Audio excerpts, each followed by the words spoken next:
Iñaki Sanz volta de algunha maneira á súa casa, ou alo menos o que foi o seu equipo e a súa cidade durante un mes na temporada pasada, cando chegou para sustituir o lesionado Andrés Rodríguez.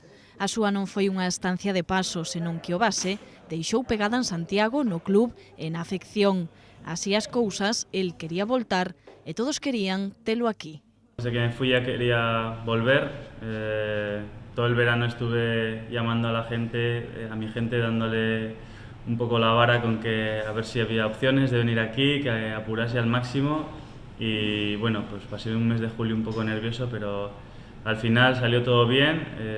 Yo estoy donde quiero estar y bueno, ahora me toca a mí corresponder pues, esa confianza que ha puesto el Obra en mí. Y bueno, pues daré todo lo que tengo dentro.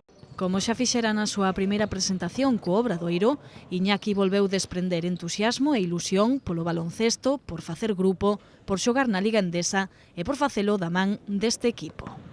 Porque no me planteaba el año pasado estar en ACB y mira, es verdad que ahora estoy en un equipo ACB con una temporada por delante. Pues sí, igual es que no me lo creo muy bien aún, pero bueno, pues mejor estar así, ¿no? Que fuese algo normal para mí. Estoy pues súper ilusionado me parece un reto precioso para mí, un objetivo que todo jugador de baloncesto quiere alcanzar, jugar en la CB. Y estoy súper ilusionado y que no se me quite esta ilusión. Na sala de prensa do Hospital La Rosaleda, onde foi presentado polo xerente Rafael Silva, o base obradoirista prometeu traballo e dar guerra da boa para conseguir minutos ante Rafa Luz e o grego Basilis.